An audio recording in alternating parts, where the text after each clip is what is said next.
To most workers in the US, the perks given to those who work in tech are astounding.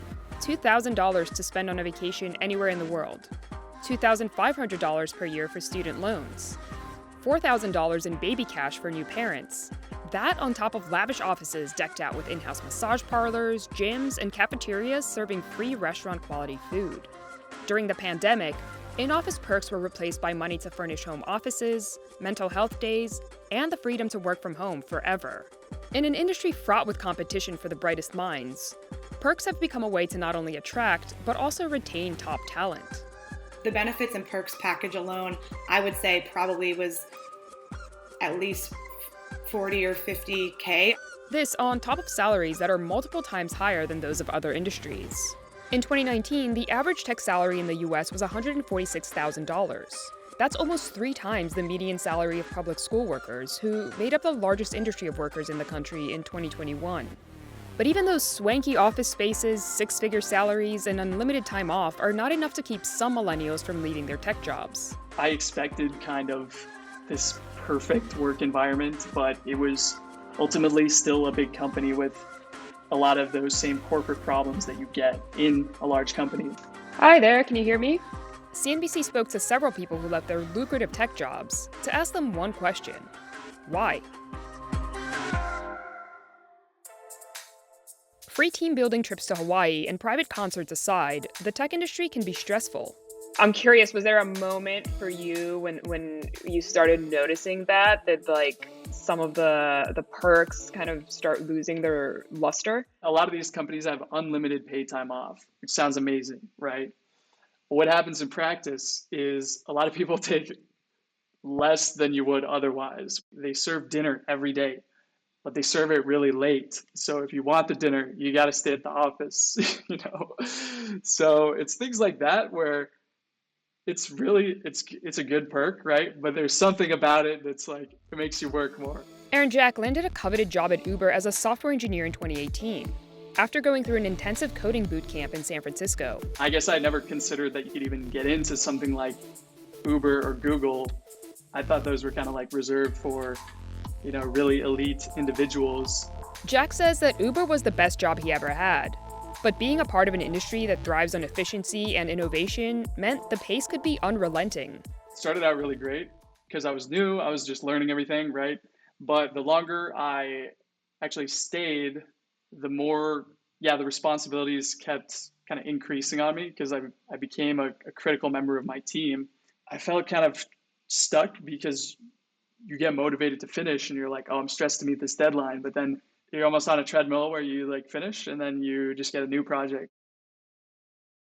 Anna Arsentieva worked as a software engineer before leaving in December of 2020. I got my things there. I'm about to head out from the building. I've been here for the last 8 years. I'm about to set the alarm and leave for the day. And not for the day, but actually leave this time. The company where she worked didn't offer the same perks as the big tech giants, but it did offer a good work-life balance. Still, she felt a similar type of pressure. What led to the burnout? It was not the amount of hours I was putting in, but the fact that I will have a project, I will get everything I can to make it successful. As soon as that project ends, immediately a new one starts. Jack and Arsentieva are not alone. A 2018 survey by Blind, an anonymous workplace chat app, found that over 50% of the close to 11,500 tech workers surveyed answered yes when asked if they currently suffered from job burnout. Compare that to a 2019 survey of 15,000 physicians, only 42% of who said that they felt burnt out. And the pandemic only seems to have made things worse. So many of my clients found themselves working all the time, rolling out of bed in the morning, working, thinking, well, I have nowhere to go this evening, so I might as well just keep working. Waking up on a Saturday, I have nothing to do. Well, I might as well just keep going. There is this understanding of you're being paid well, there's all these perks, there's, stock options, we're giving you a lot, and in exchange, we're really requiring you to work those extra hours. A 2020 survey by Blind showed that 68% of tech workers felt more burnt out while working from home than while working from the office. The survey included over 3,000 employees working at companies like Amazon, Microsoft, Facebook, Apple, and Google. Beyond the day-to-day pressure, some said stagnation played a role in their decision to leave their tech jobs. I was looking at the trajectory of the job over time, and I didn't really see the growth opportunities I wanted. In fact, a 2020 survey of more than 4,000 tech workers found that, following salary, the opportunity to learn new skills was the second largest motivator to accept a new job offer. The same survey found that 58% of tech workers would leave their current job for another one if presented new challenges and problems to solve. Jack imagined his life 10 years into the future. You're still in the same office, have the same desk, have the same chair, same commute. So the details change, but your life is kind of the same. Arsentieva agrees that the desire to keep learning and growing played a part in her decision to leave. In 2019, at the end of the year, I was talking with my manager that I want to do something else. I want to learn something else. And it just happened that my interests were not aligned with the interests or the needs that the company had at the time. Arsentieva persevered out of a sense of loyalty. Her company had hired her with almost no experience after she immigrated to the US from Europe. But she volunteered to leave when the company downsized due to the pandemic and spent the next 6 months studying web development.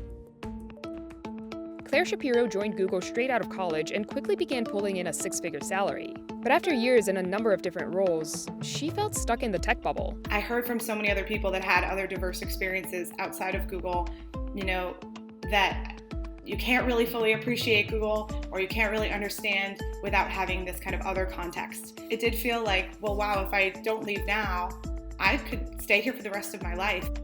In 2018, Shapiro took a 50% pay cut and moved to Belgium for a new position as a design consultant for the Board of Innovation. I thought, I think the work that I am doing is not energizing me to the fullest, and I think I could probably find that potentially outside of Google.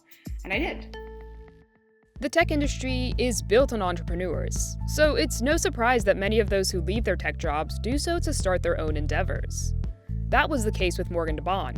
I wanted to be an entrepreneur full time. I wanted to move fast and not get too attached to having, a nice six-figure income at such a young age. Like Shapiro, DeBon started working at Intuit right after college and quickly moved through the ranks. But working as a product manager, she noticed a blind spot in the products that she was helping to develop. When we're looking at target users as a product manager, which was my first role, you create these user personas, right? And so you describe the person, you describe the target person, what do they look like, what do they eat, where do they shop, what problems are they solving, what technology do they use, because you really want to have empathy for the customer. And at the time, it felt like every customer's identity was all the same. It was these white people, middle class, and I'm like, wait, hold on, this can't be good.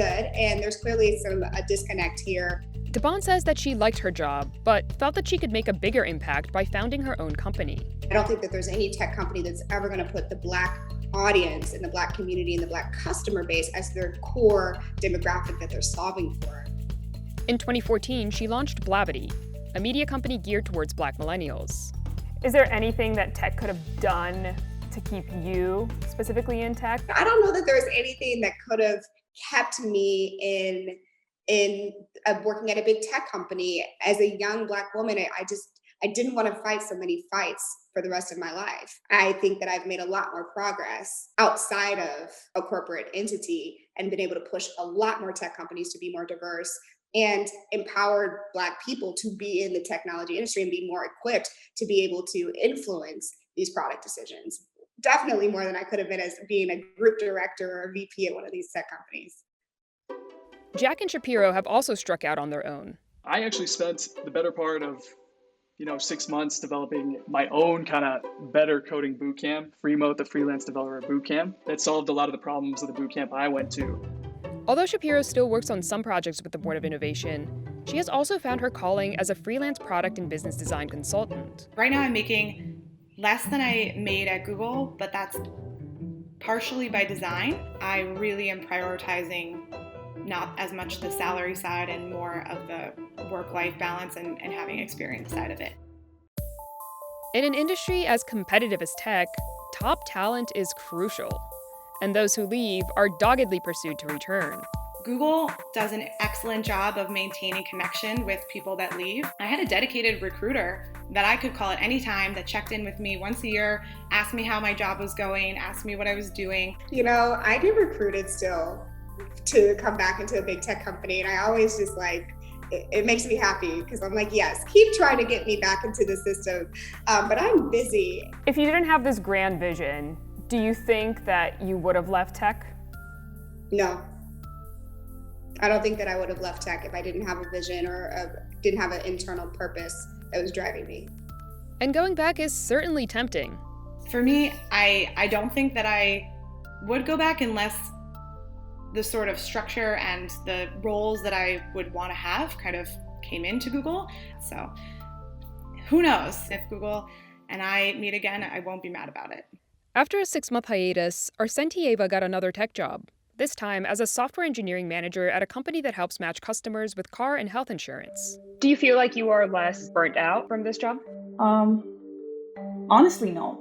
I want to give the best I can, so I put a lot of hours. But it's never asked of me. Actually, in reality, my manager told me I should stop working so many hours and take it easy, and because they want me for the long run, not for me to get burned out again. But stress and its impact on mental and physical well-being isn't unique to the tech industry. A 2021 survey of 1,500 workers from different industry sectors found that 52% of the respondents are experiencing burnout. Still, the restrictions of the past year have given a lot of young tech workers the time to think. I think it's really hard to make this transition into a role where if there aren't the perks and the money is very different. But I think now people are, now that they've been away from it for a year, that it's an easier transition. For those in tech wondering if they should quit their jobs, Jack says it might be worth the risk. If you're someone in tech, then you have skills that are just intrinsically valuable. You can always get back and do it again.